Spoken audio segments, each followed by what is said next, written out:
and Jubilee have both got candidates. Once it happened, there was no going back because it would have been impossible for either party to actually remove their candidate. And we have been campaigning under very difficult circumstances, with a lot of intimidation and with a lot of problems on the ground. Last night, I was having dinner with Mzee Ongeria, Madam Janet Ongera, the county MP, and the county MP for Migori, Pamela Odhiambo, in my house. Around 7:30, the police stormed in, about 50 of them, with a Tia Maria vehicle, and they actually broke down my gate and came in that I was having a meeting in my house before the curfew hours were over. I found it a very sad thing for this country because I am not a governor by accident. I was appointed, I was elected by the people of Kisii County. Over 1.3 million people, they elected me. In fact, overwhelmingly, because the candidate who was number 2, I beat him by about over 100 votes. Over 100,000 votes. So what happened was an issue that when the police were asked, they said that they had been given instructions from somebody who is very senior in the office of in the Ministry of Interior. That is not the way to run a country. I have been a permanent secretary in the office of the president. I was in charge of personnel management for about 5 years for this country called Kenya. And I didn't see decisions taken like that, which are decisions that under normal circumstances should not be taken like that.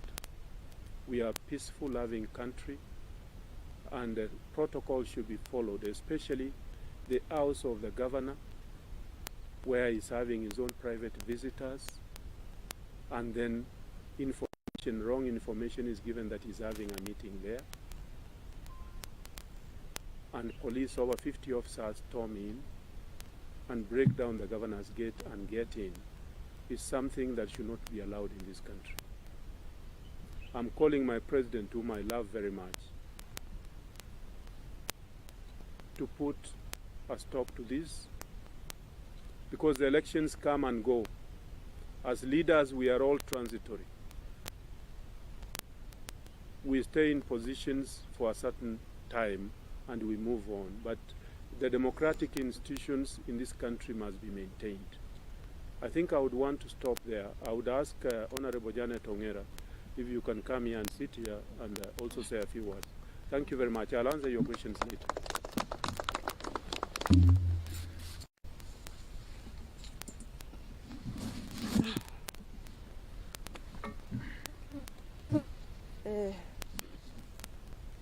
Members of the press, we are indeed very disturbed and shocked.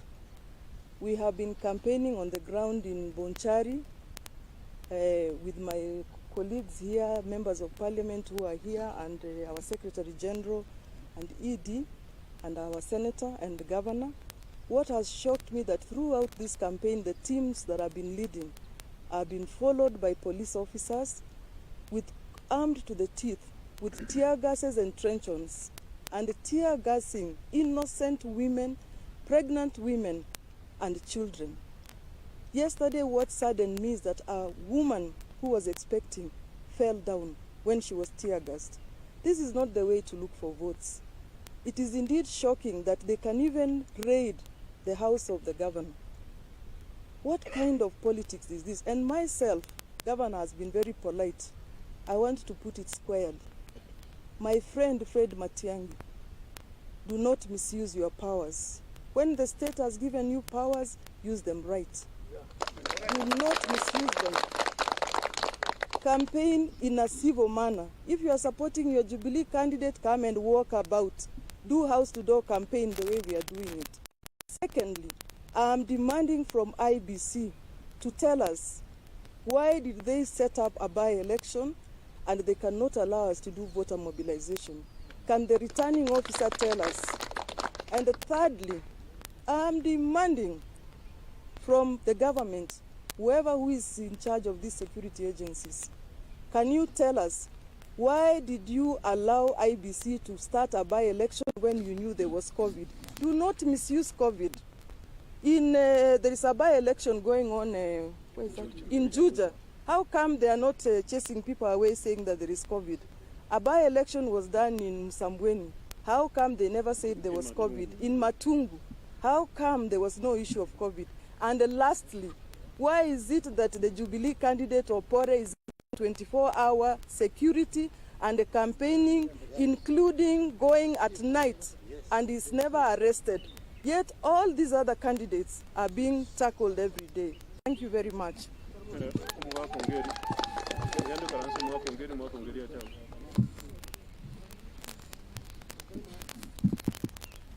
Members of the press. It's okay, it's okay. Oh, it's okay. Members of the press. It's very unusual of me to address the press. What I witnessed last night, a very humble dinner we were to have at the residence of the governor, and unknown to us, within the curfew hours, before the curfew hours, we'd not gone beyond 7:30 to 8. I hear a big bang on the door. The next thing we see is police officers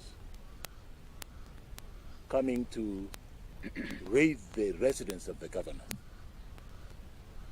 So I ask a very simple question. What were they coming to do?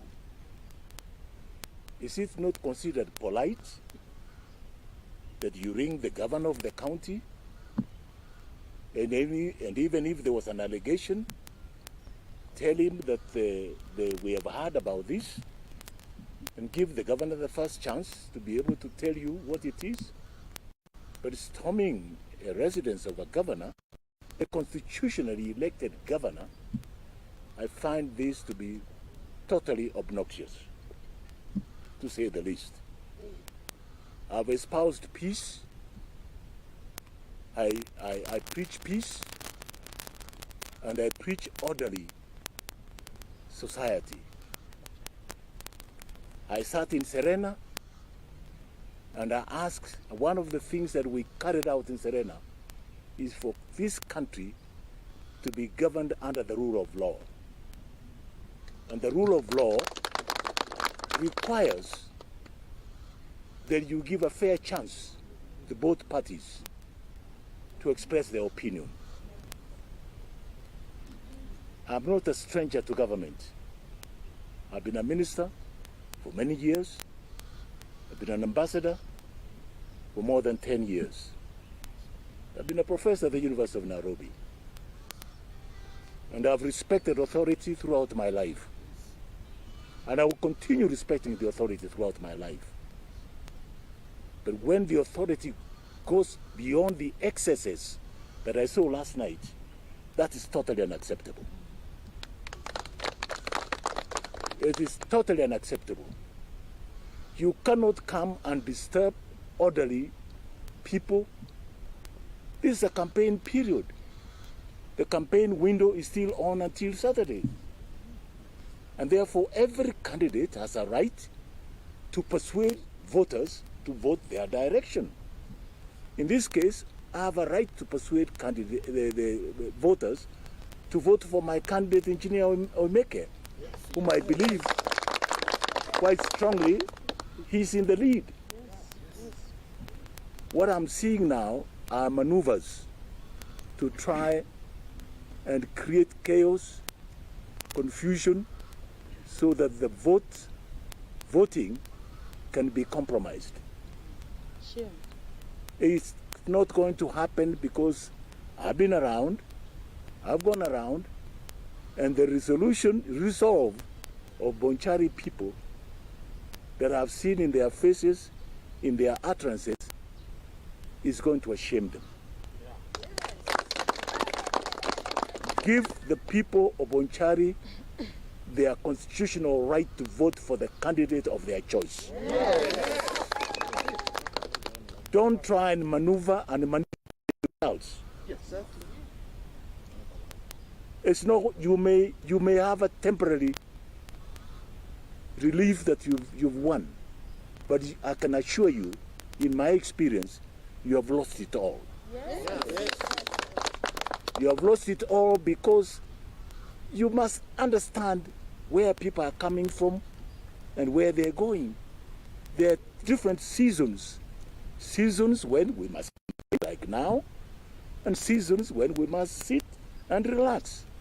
And we don't hate anybody. We love everybody. We want to work with everybody.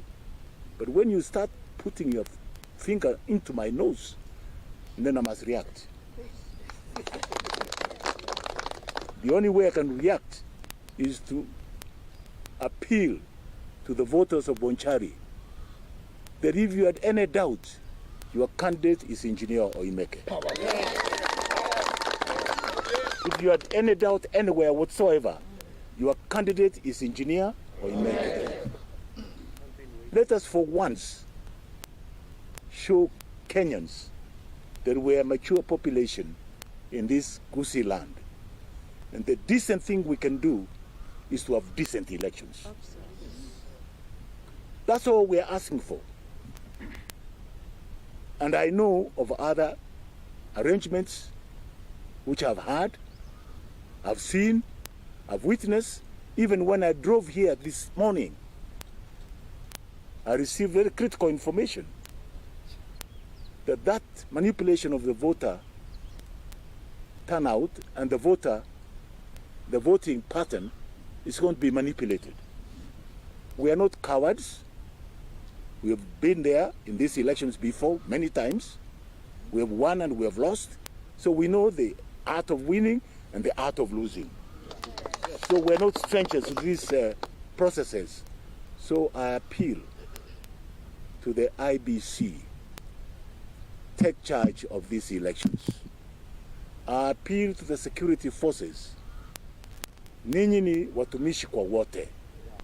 Play your rightful role as watumishi kwa wote. Don't favor anybody, but ensure that there is a peaceful coexistence by every party. And I appeal to the electorate of Bonchari.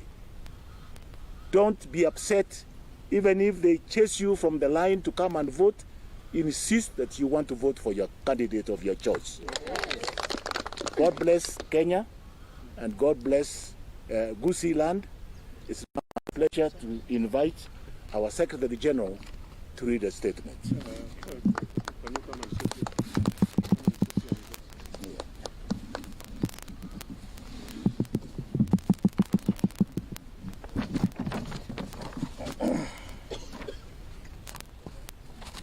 Thank you very much, members of the press. First, let me begin by acknowledging the work that has been put in this campaign so far by the ODM team here in Goosey Land, led by His Excellency Governor Ongwae, our women rep, Lira Ba there, Mama Odhiambo from Migori, our senator, and everyone who has been involved in this campaign, including our MCAs. You have done a tremendous job so far in the face of very serious challenges that we have been following very closely. I want to say that we have seen similar efforts by people in the state to influence the results of elections, most recently in Matungu. And the most painful thing is that people know that this party is in a relationship with the Jubilee party. As the party headquarters, we have tried to insist that in fact we can have healthy competition between our handshake partners without necessarily harming the relationship that exists between the two political parties. But the information we're getting here is that we are being pushed to the wall. I want to say, as the SG of this party, that if Matungu was a slap in the face, Bonchari is going to be the straw that breaks the camel's back. We are not going to allow that state resources can be used in order to intimidate, to break up our campaigns, and most ridiculously to even attack our governor in his residence. It is something that is shameful, and we must say that it is shameful. As a party, we are never going to be intimidated by anyone. You will kill us on our feet. I said we will never walk on our knees. You will kill us when we are standing. We will not kneel down for anybody, including these so-called regional kingpins that are being created by the state. So I'm going to read this statement, and then we will take questions from you. This is a statement by the ODM party regarding ongoings in the Bonchari campaigns and the impending by-election on Tuesday. They say desperate times call for desperate measures. As the ODM team and our candidate, Engineer Pavel Oimeke, opens an unassailable lead in the race for Bonchari constituency National Assembly seat in the by-election to be held on Tuesday, May 18th, desperate and unorthodox responses have been directed at him and the entire ODM campaign team. Yesterday, police wielding guns, truncheons and tear gas stalked the campaign entourage led by Kisii Women Rep, Honorable Janet Ongera, and brutally dispersed at least 4 peaceful town hall meetings. When the MP and leaders accompanying her confronted the police to explain why they were unlawfully trying to disrupt peaceful and lawful democratic processes, they said that they had instructions from their superiors to do so. Later at 8 p.m. last night, armed police under the command of the OCPD raided Governor James Ongwae's residence as the governor was having tea with Senator Ongeri and Honorable Ongera. The governor, being a good host, invited the police boss to join in the tea, to which the officer declined. Asked what his mission was, the OCPD said he had been informed that an unlawful assembly was taking place at the governor's residence, which they had come to disperse. The governor asked that, having ascertained that there was no such meeting, the police chief should withdraw his police contingent, but the latter insisted they would not leave until the 2 legislators had left the governor's residence. The foregoing are not isolated incidences. Last evening, a businessman, Mr. Makori, was arrested on accusation that he was supporting our candidate, Engineer Oimeke. He is currently still in police custody. On May 4th, 2021, the MCA for Riana Ward in Bonchari constituency, Honorable Vincent Moisabi, was arrested and taken all the way to Keroka police station after an altercation with the assistant chief of Bogita sub-location. We have it on authority that as our candidates' meetings were being disrupted, a top national government official was holed up in a secret meeting with senior Ngao operatives at Eco Resort in Bonchari. In the meeting, the following instructions were given to the police: that the officers are to completely disrupt campaign meetings held by the ODM candidate, Honorable Oimeke; that they are to shadow all poll and tallying agents of the ODM candidate and monitor their moves and arrest them if necessary; that they are to arrest all agents and coordinators of the ODM candidate on the eve of the election date, especially anyone linked to Governor Ongwae; that chiefs and Nyumba Kumi leaders and members have been given instructions to start going house to house in their villages, where they will be bribing and trying to instruct voters to vote for the Jubilee candidate. We wish to appeal to the people of Bonchari not to be intimidated. The victory is definitely theirs. These people have already sensed defeat, and you guys have been there before. In 1993, you prevailed and you will prevail again. To those who think that they can become community leaders through brutalization and subjugation of their own people, we wish that they refer to history. As ODM, we have never been cowed, we are not now cowed, and we shall never be cowed. Yes.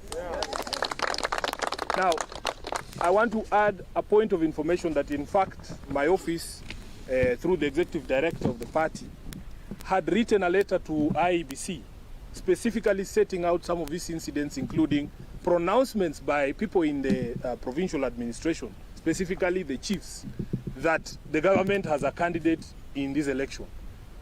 As far as I know, a cabinet secretary is not under our constitution allowed to be a member of any political party. Yes. So you cannot claim that as a cabinet secretary you have a candidate in Bonchari.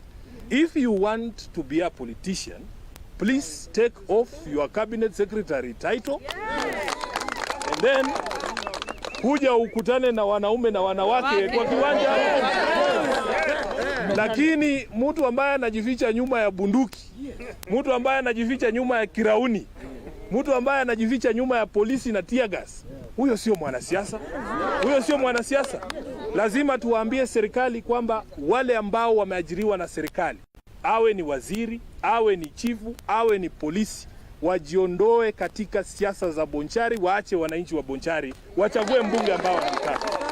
Kwa hayo mengi, wacha nimrudishie governor, atajibu maswali ambaye mko nayo, na kama mna yale ambayo mnataka sisi tujibu, tutajibu. Asante sana.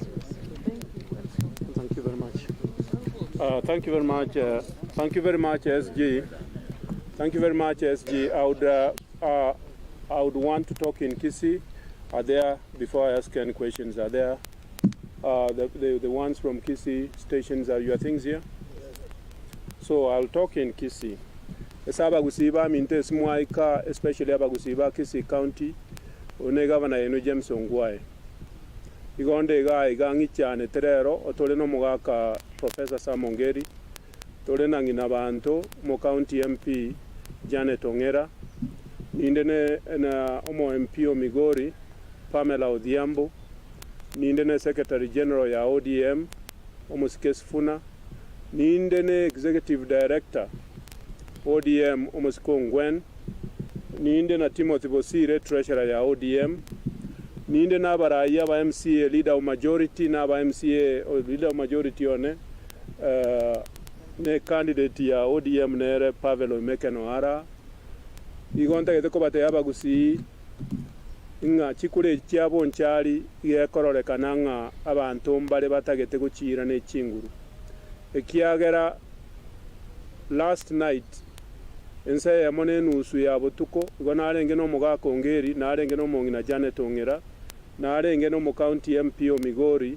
Muswati Pamela Odhiambo tokolia endagera ya marogoba gusedina igesongo bwone abasikari yanga misini bagacha bagako murangu we entrance bagaswaime bagatebanga igombwate meeting ngabate bigombwate meeting bakaruwa bagaserio mwa Ongeri asoke korubone bagaserio mongina Janet no mu MP inere asoke korubone inchenta gete ko batebiga bagusie smwaika mongete gasi na bakolere gasi for 9 years nande na kolere gasi yo indo monto mo ntabu atimangana mange kiara ntagete omorembe ga Igese County na kolete gasi enene uno mu permanent secretary in the office of the president na ene nkabo monne bwa balimu egasi na etwe ekiagera twatebe tigunga omonto monene korwe ministry ya interior oromo gusi ne roba tebe tinga bache gagu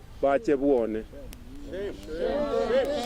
igon ntagete ko batebe nganje kero na renge gasi na rego kole gasi na beta office of the president na bwate chinguru chinene na renge in charge of personnel management egento na kolete saba gusi es na rekorra gento getabu atimonyene abona yagote yo mugusi na twa omugusi ne ro kenyo kena beto mwalimu abalimu bago kana narenga umone bwa abalimu bago kora kigasi abange mbamanyite ogokonya na rweto ekero omugusi yo itaire gasi igagwenete kogenda iguru arinda abagusi abarigerie ebintu amangana yogocha nkaga igakorete ikwirinde ebintu ebiririe kabiri ebyo nebintu ebibe nanto gwente gukana buno omugusi ntagetembo liaba abanchari omuroyo Pamela Omeke togokani gunto mu campaign area kwani nekerenta nare Bonchari Pamela Omeke nekerenta nare Bonchari injena atebiri abanchari nga candidate yane nande munyigwe abangina nabagakana nabantu ba Bonchari nkoibora muri abana omuyibore to omwana osome tore engineer okoro Pavel Omeke tigaye gulibaga naenda campaign yo ndatali kumurwania atate kumurwania nkoba kerambi yamono na yani nkoba tayaba gusiba minto gaki ntobwate corona yenero levels yo chire very high iga chire almost 40%. Muisonda abantu bapimwa abantu ange 100 abantu 40 obarwarite igo percentage yigere very high nkoba boli kimuranche mu sanitize muabeka chi mask na ende mwa keep distance motigare buya na ninya saba konya. Thank you very much. Any questions now? Any questions? Yes.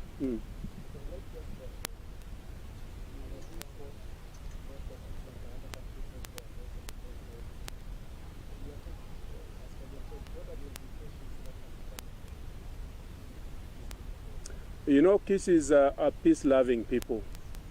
And you're dealing here with Bonchari is a fairly cosmopolitan constituency because Bonchari is the only constituency in this country, in this county, that has actually got all the Kisis. Everybody has bought land in Bonchari, people have built there, and those are very peace-loving people. They are not stupid. They are extremely intelligent, and anybody who thinks that they would use state resources in the final hours to give people so that people are paid in order to vote for somebody, I think they should think twice because those are extremely intelligent people. As for the intimidation was unnecessary. Like the Secretary General has indicated, you can have friendly fire.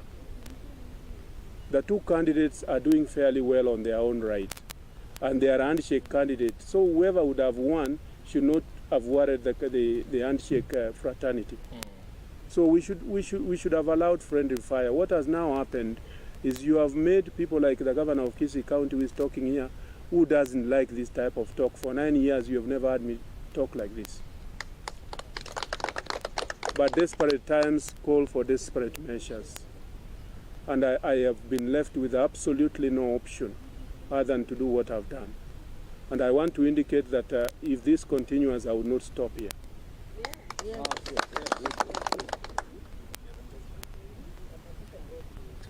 Yes. Yes. To the IEBC. Yes.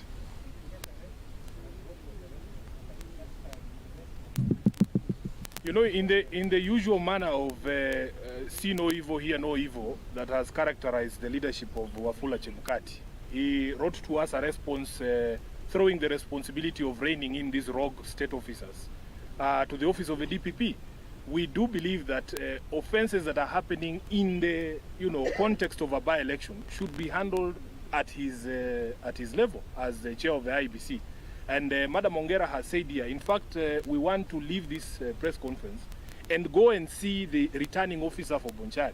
Let him or her tell us whether we will have an election on Tuesday or not. Yeah. So that if we are not allowed to campaign, then really they should tell us that there is no election on Tuesday. Yeah. We have conducted more than a dozen elections under these COVID circumstances. We did in Msambweni very well. We conducted by-elections in Matungu. Why is Bonchari different? Why is Bonchari different? And by the way, even in those areas, we have cabinet secretaries. It's just that those cabinet secretaries are not in charge of the guns. And that is why the CS here has taken advantage of his docket and pointing the guns at people who are essentially his friends. So we have to say, and say categorically, that it is the responsibility of the IEBC. Use of state resources is an election offense. And it is the responsibility of the IEBC to rein in on electoral offenses. We want to say on record that in the event that the results of these elections are affected by the conduct of the police, by the conduct of the CS, then we as ODM will not accept those results. If that's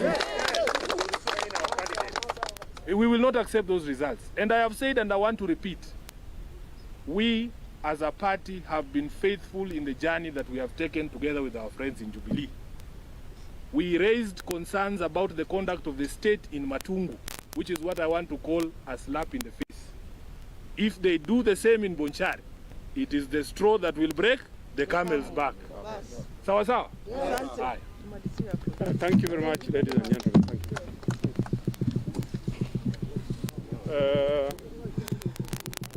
Ngayo yondale Jeff.